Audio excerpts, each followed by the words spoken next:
Irmesinda é quase o coração dos ferroviários cá no Norte, não é? Dizem-me que aqui circulam por dia 200 comboios e cerca de 4 milhões de passageiros por ano. Há muitos anos atrás, a CP não tinha estes comboios elétricos, eram locomotivas a vapor. Na altura, o chefe da estação de uma terra pequena era considerado uma personagem equivalente ao Presidente da Câmara ou ao pároco da freguesia. Foi aqui que muitas pessoas da linha do Douro, da linha do Minho, decidiram constituir família enquanto trabalhavam na CP ou nas infraestruturas de Portugal, a antiga Refer. A CP tem feito um trabalho notável nos últimos anos devido ao mérito dos ferroviários.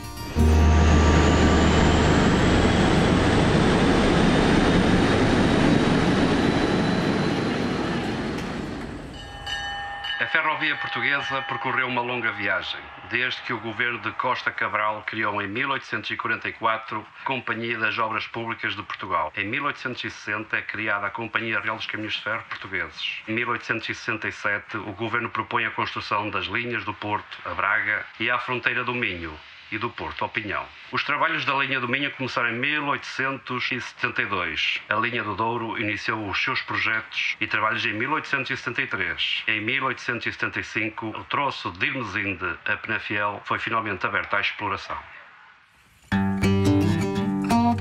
Nos comboios eu entrei para a CP, entrei para as oficinas.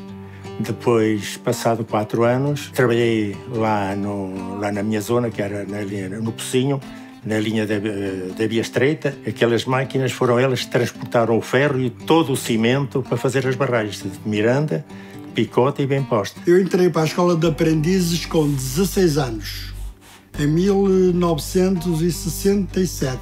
Perdão, 17 anos. Além de ser eletricista na manutenção, havia sempre um piquete de prevenção aos descarrilamentos. Portanto, eu fazia parte dessa prevenção. Éramos chamados a qualquer hora da noite, do dia, ao sábado, ao domingo, para fazer o carrilamento do material descarrilado. Eu entrei em 1960 para os caminhos de ferro. Fui operário, carpinteiro. O meu pai trabalhou, era chamado carregador, antigamente, que era o auxiliar da estação, que dava entrada aos comboios, não é?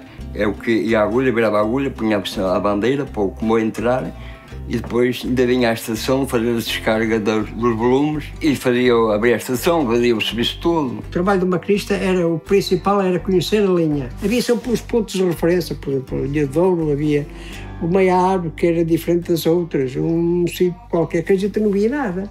Íamos sempre com a cabeça de fora, saber com segurança que vão ali e que param na estação no apiadeiro. Era preciso conhecimento.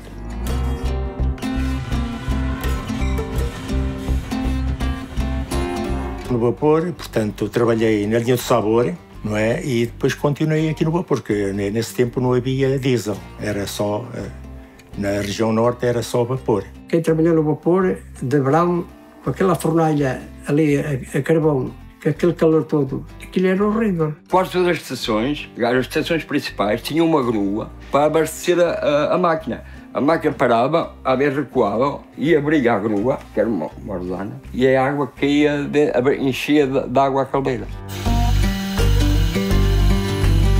É como termos uma panela em casa. Pomos ao lume, mas quando chegar o tempo de aquecer, ela começa a fervilhar. Isso é o vapor. E é o que acontece na caldeira. O vapor é acumulado. Quando o maquinista utiliza esse vapor, ela vai por um tubo, entra no cilindro de um lado, entra no outro e faz a força de tração. E depois eram 10 mil quilos de carvão que levava ao tender da máquina. E não havia tapetes para puxar o carvão lá para cima. Os 2 serventes a encherem, os canastos e 3 a acartar o carvão para cima da máquina. 10 mil quilos, 10 toneladas de carvão, que gastavam um comboio de mercadorias de guerra égua. As comunicações, naquele tempo não havia rádio, não havia nada. Depois, mais tarde, havia um telefone. Trazia gente no comboio, se soubesse uma avaria. Pedimos socorro, era o condutor que pedia socorro. tinha o telefone, chegava ali, o comboio chega no número X, está parado ao quilómetro tal da linha do Douro, do Minho, no motivo da Maria, peço socorro. E então o socorro viria. Muitas vezes, por exemplo, na linha do Douro, principalmente, eram pedras que caíam à linha, originavam os descarrilamentos. Outra vez era a via que não se encontrava em condições. As comunicações eram as estações que tinham que comunicar às passagens de nível, para fechar a passagem de nível, e cancelas, que não era só barreiras, era aquela coisa da senhora que lá estava, que tinha que correr as cancelas para fechar. Era isso, a gente tinha que vir cá fora, fazer sinal aos comboios, a chover, neve, chuva, depois vento, pronto, era isso. Em 1967, quando eu entrei para o Quim Ferro, não havia nenhuma locomotiva diesel acima do Rio Douro.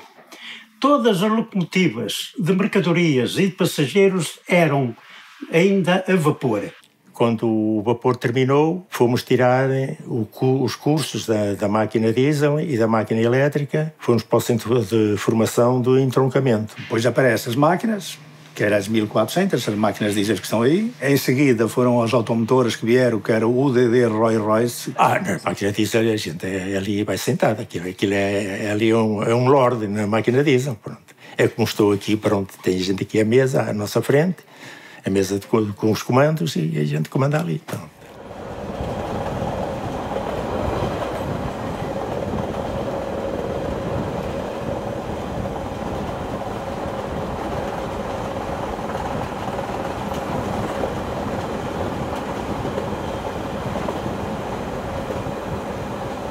Depois do 25 de Abril, eles começaram a dar as regalias às pessoas, dar os passes. Os meus filhos também tinham. Uma grande mudança. Tivemos um primeiro-ministro, o general Vasco Gonçalves, que de facto reconheceu que a classe que era muito mal paga. Ele então resolveu, naquela altura, como primeiro-ministro, dar 1000 escudos de aumento por cabeça. Bem, as regalias, há uma diferença, porque nós, lá para comermos uma maçã, tínhamos, antes de 5 de Abril, tinha que ser às escondidas. E depois, 5 de Abril, ao menos já podíamos comer maçã. Entretanto, havia um bar, pusemos lá um bar, era diferente, não é? Também com a mudança do material circulante.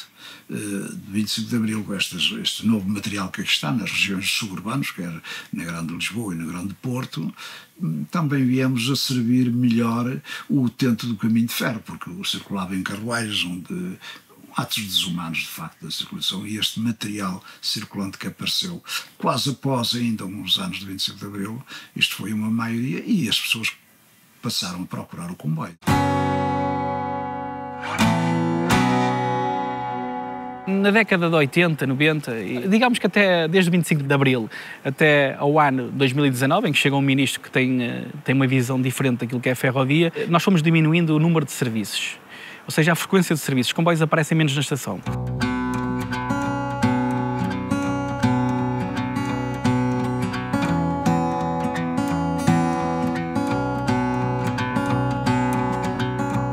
Pelas estradas não compensava já tantos comboios. Qualquer um tinha um veículo e não utilizavam tanto comboio, por isso é que isso se degradou. Praticamente fecharam as linhas todas da via estreita. Em princípio, colocaram lá, por exemplo, caminhonetas a fazer o serviço de passageiros. A partir de determinada altura deixaram de ter tudo. Nem caminhonetas para levar os passageiros, nem comboios para levar os passageiros e as mercadorias. Durante muitos anos houve um desinvestimento muito grande no setor ferroviário. É verdade que Portugal apostou muito no setor rodoviário, mas esquecemos por completo a ferrovia e a importância que a ferrovia tem para o país, para a coesão territorial e agora, muito mais importância, com as medidas ambientais que temos que implementar, nomeadamente ao nível da descarbonização, das metas que temos que atingir para a neutralidade carbónica. O nosso desenvolvimento está muito marcado pela ferrovia e, portanto, hoje o comboio é uma alternativa amiga do ambiente, quando se discutem as alterações climáticas. Pensávamos como resolvíamos os problemas da cidade com carros elétricos, alterando o modo diesel para o modo elétrico. Claramente que esse não é a solução, porque efetivamente o que nós temos dentro das cidades é um problema de falta de espaço. E o que é que precisamos? Precisamos de formas de transportar para lá milhares de pessoas para o centro da cidade, de forma rápida e amiga do ambiente. E a única forma de o fazer é através de uma linha de comboio. Um comboio tira cerca de 1500 carros da estrada, para ter uma ideia, não é?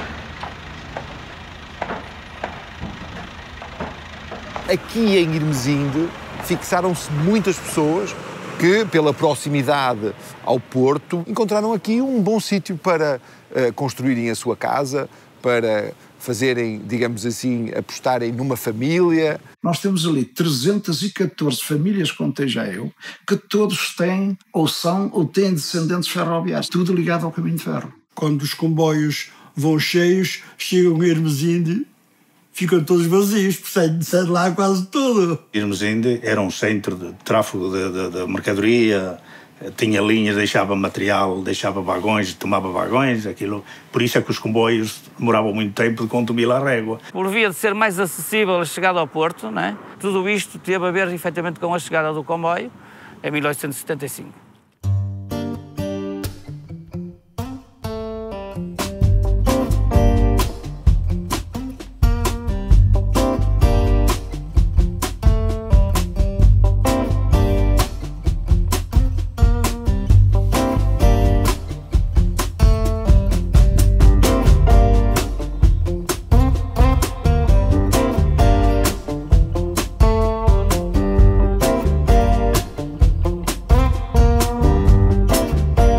A CP, nos últimos anos, tem tido uma grande aposta no material circulante histórico, tanto ao nível de locomotivas como carruagens. Muitas delas estavam também abandonadas. Isto é sempre bom para levarmos para dizer às pessoas o que é que existia antigo, a falta de alguma coisa, mas isto é nostálgico, que nos levou a pôr este material a circular e colocá-lo aí para nos levar a pontos turísticos, o caso do Loga, que está-se a aproveitar e muito bem. Sempre que nos abrimos ao mundo, nós estamos a levar aquilo que é nosso, como dizia aí bem, os nossos produtos, as nossas tradições, mas também estamos a receber pessoas, estamos a receber elites, estamos a receber trabalhadores. Ou seja, os ferroviários fazem um serviço público notável ao país e, apesar de tudo e apesar de todas as dificuldades, a empresa é muito eficiente e funciona. O que é que eu lhes quero transmitir? Agradecer-lhes, não é? O esforço que eles fizeram e muitas vezes deixarem as suas famílias para virem aqui prestar serviço à população. Porque isto de ser ferroviário na altura era muito complicado.